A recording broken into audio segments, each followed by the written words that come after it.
मैं लोगों के लिए बहुत कुछ करता हूं, लेकिन मुझे अगर किसी चीज की आवश्यकता होती है तो कोई मेरी सहायता नहीं करता। तो ऐसे में क्या करना चाहिए?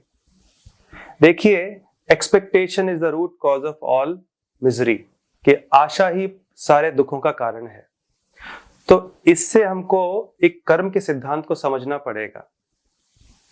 हम सोचते हैं कि जिसके प्रति हमने अच्छा किया वो भी हमारे लिए अच्छा करे, लेकिन कर्म का सिद्धांत ये नहीं कहता। कर्म का सिद्धांत ये कहता है कि अगर आपने अच्छाई इस जगत में बोई है तो उसका फल, अच्छा फल आपको अवश्य प्राप्त होगा। जरूरी नहीं है उसी व्यक्ति से, not necessarily from the same source.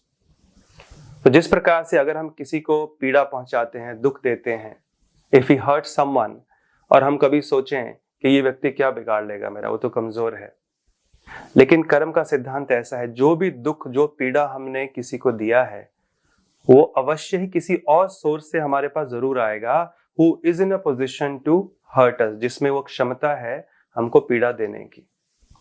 इसका एक क्लासिक एग्जाम्पल हमको महाभारत में मिलता है। धृतराष्ट्र ने कृष्ण से पूछा कि मैंने ऐसा क्या किया था कि मुझे अपने 100 पुत्रों का वध होते हुए उसका अनुभव करना पड़ा, इतनी पीड़ा सहनी पड़ी। तो कृष्ण ने कहा, क्योंकि आपने 50 जन्म पहले 2 पक्षियों को अंधा कर दिया था और उनके 100 पुत्रों को मार दिया था, तो उसका फल आपको अभी मिला। तो धृतराष्ट्र पूछते, 50 जन्म बाद? कृष्ण कहते हैं, हाँ, क्योंकि आपको 100 पुत्र मिले हैं, उतना पुण्य इकट्ठा करने के लिए आपको 50 जन्म लगे। लेकिन इसमें आवश्यक बात समझने वाली यह है कि धृतराष्ट्र ने पक्षियों को मारा था, उनको पीड़ा दी थी, तो वो पक्षी उनको उनके कर्म का फल देने के लिए नहीं आए, भीम के द्वारा वो फल दिया गया। तो इस तरह से इस सिद्धांत को समझिए कि we just keep up the good work, आप अच्छाई करते रहिए।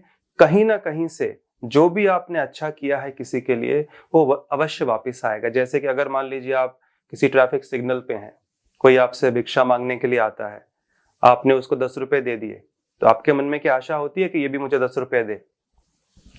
हाँ, उसी तरह से अगर हम किसी को पीड़ा दे रहे हैं तो वो भी अवश्य आएगी। तो ये कर्म के सिद्धांत को समझ के हमको थोड़ा और कॉन्शियस हो जाना चाहिए और अच्छाई करते रहना चाहिए। हम जो करेंगे उसका फल हमको मिलेगा, दूसरे जो करेंगे उसका फल उनको भुगतना पड़ेगा। तो इसको, दोनों को, आप विषयों को दोनों को अपने अपने स्थान पर रखिए, दोनों को मिक्स मत कीजिए। हरे कृष्णा।